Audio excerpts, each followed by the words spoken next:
Welcome to Poets from the Neighborhood. I am VeerajaR. And I'm Kristin Kindoll.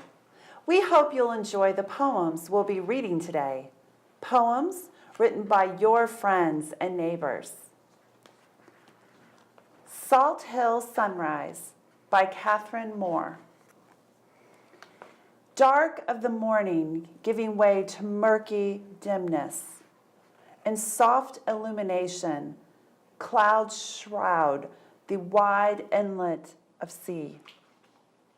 The huge gray of a tankard cuts through distant fog, beginning to loom larger than long-range mountains. There is a briskness now in my demeanor, dancing in the labyrinthine pubs through the eve, promenading the Salthill strand before the morn.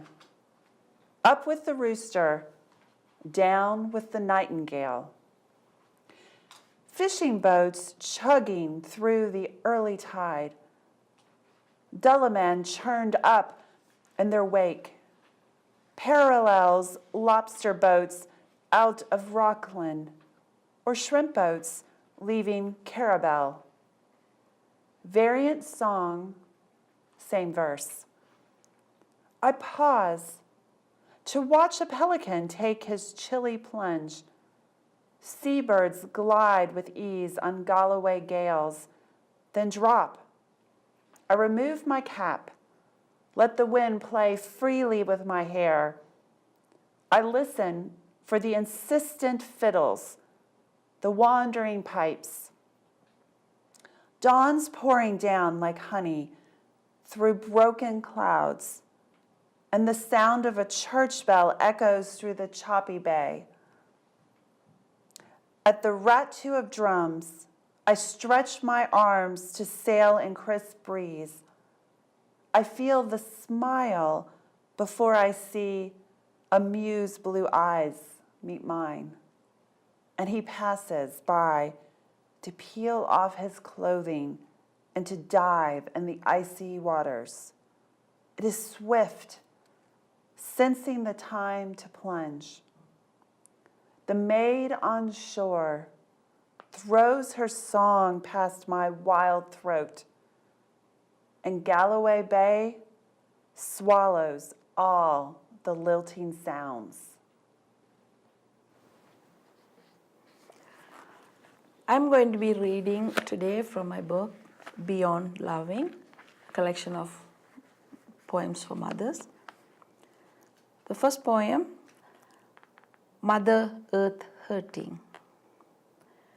How can we go about our daily business, taking our sweet time for tea, declaring recovery mode, while there are real people gasping for oxygen, grasping on thread of hope, holding on to their dear life, humanity buried alive under 40 feet of slurry. Mere mud mobbing them from every dream they had just a day ago, snatched in a second. Now, not a second spared. Whether young or old, most loving or spiteful, altruistic earth swallowed whole, wrath of nature awakened. And this poem is dedicated to mudslide victims all over the world. Unpaired by Tanya, Radic. My father climbs into the saddle. My mother crawls under the covers. She can't get out of her chair.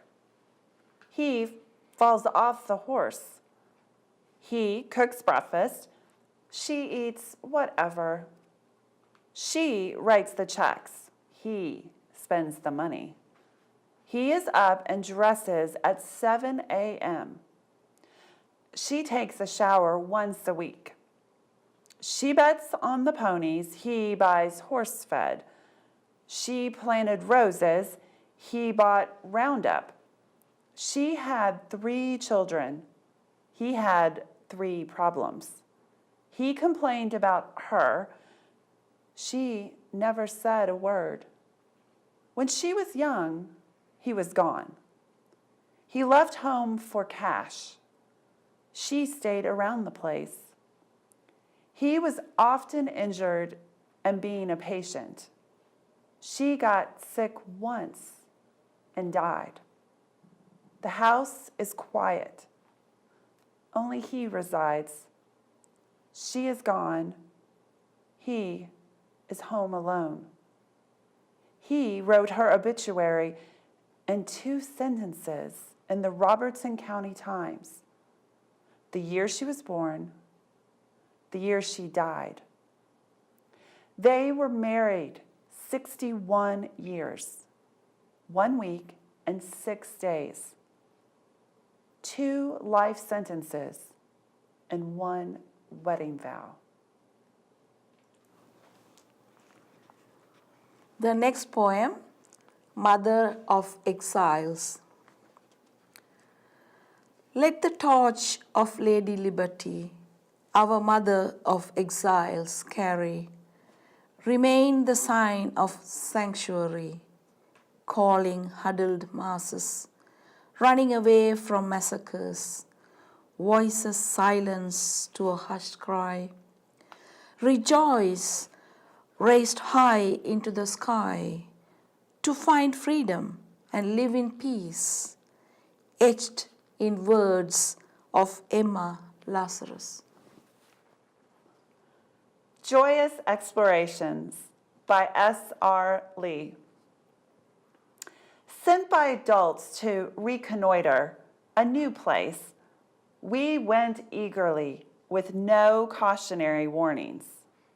In tennis shoes, shorts, no socks, we waded the big mountain creek with only our adolescent judgments on boulder jumping or rapids floating.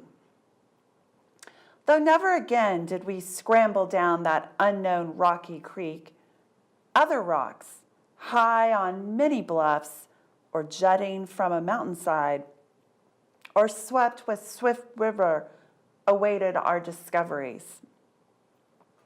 Believing ourselves on land untrod, we scaled steep slopes, peered into caves, crossed valleys, tramped all day in uncertain directions. On horseback, we might follow logging trails down a mountain and up again.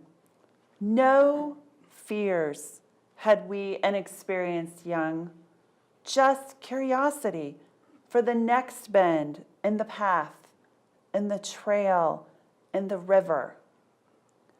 Some God protected us, innocents in the wilderness, spending hours discovering the shape of our geography, encounters with boulders, rapids, heights, steep slopes, trusting one another to help with a hard scramble up or a fall on a slick rock.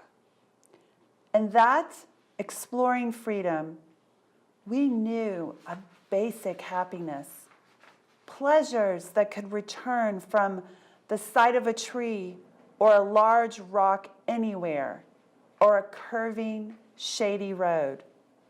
The freedom granted then went with us lifelong, a gift from the adults who set us loose to explore. The next poem, Monuments. What is life?